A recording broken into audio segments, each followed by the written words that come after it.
toxic things we're not taking with us into 2022. I have a whole list attached. You can just take this and then rip it into little pieces. Toxic things we're not going to do. So we're not going to post 5 times a day. We are not going to be on more platforms than we can manage. We are not going to blog and do videos and do podcasts and create content and do videos weekly.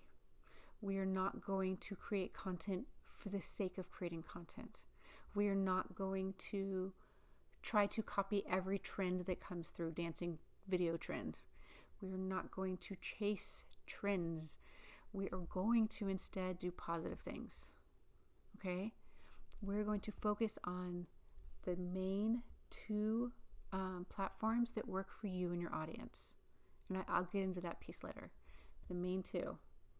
We're going to focus on the type of content our audience takes most. Do they read articles? Do they watch videos? Do they listen to podcasts? What is the main way they take in information?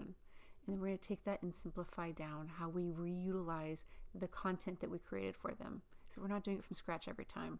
We're not going to worry about follower numbers. Here's the thing with follower numbers. If you work really hard, sometimes not even that hard, and you get 1,000, 10,000, 15,000 followers, that doesn't get you 10 to 15,000 sales conversions. If you pull in followers that are not connected to your product or service, what it means is they are following you but not interested in your content. The problem with that is it means they will not interact with your content. So the way the algorithms work, specifically I'm thinking about Facebook and Instagram, but this is true on TikTok as well. Those platforms will show your content first to some of your followers. If they don't interact with it at all, it shows it to less people because it thinks it's not interesting. So if you have content out there and it really speaks to your current followers, then they will see it and it will up their interactions, or they will watch the whole 30-second video that you posted. They'll watch the whole thing, or they'll go through all of your take a minute and read all your captions, and they'll pause on your content. Those platforms will show that content to more people. Otherwise, it kind of stifles it down. So the goal of all the social media platforms is to keep people engaged on their platform. If content is not keeping people engaged, they have no interest in showing it to people. They're curating people's feeds with the highest engaging content that is being delivered by us, content creators. So by gaining thousands and thousands of followers that don't connect to your message or your product, you have actually squeezed yourself out of the algorithm and made it harder for you to connect and find actual clients and customers for you to serve. So it actually is a negative effect on you. I know I said actually twice, but it's actually twice as bad as it sounds. I've had accounts where I've actually had to start a new account because, especially Instagram, this is a big problem.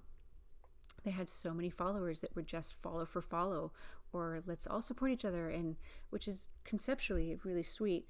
But if you do that too many times where you're just following somebody so that they'll follow you back, you end up with very low engaging posts because that person followed you just for the follow. They don't care about anything you're posting. So focusing on audience and not the algorithm is truly going to be the best way to connect with people. I've grown pages to 3, 5, 15,000 without any ads, without any bumps of anything, without trying to trick the algorithm in any way, without focusing on followers. I always focus on quality of content. So I don't necessarily post every day on every channel. I definitely don't post every day on every channel, but when I do post, it is thoughtfully done. So letting go of follower numbers, letting go of trying to trick the algorithms, letting go of these kind of toxic things is going to be your first piece to finding calm in your content creation. So I've already given you about 5 minutes on this. I don't want to linger on it too much because this is the negative side, and I want to talk about the positive stuff of content creation. But know that accounts that connect with people do better than accounts that are trying to play some sort of game or find some kind of trend or trick people into liking or opening or viewing their stuff. Those might get a little traction for a while, but it's not sustainable, and it never gets them the sales that they need. Never, never. So authenticity is also becoming the new trend, if you will. We're coming out of this phase of the Kardashians and this kind of overly curated pictures of our lives. We're coming to this place where people want honesty and realness and connection and authenticity. So the more that you show up with that, the stronger you will do on your socials. And your page is not, your content is not going to be for everybody, and that's fine. There's plenty, thousands, hundreds of thousands, millions of people that your content can be for. So just let go of some of these toxic concepts. Don't get yourself all stressed out and bogged out by them. And we're going to focus on connecting with people and really honing your message and simplifying your content creation.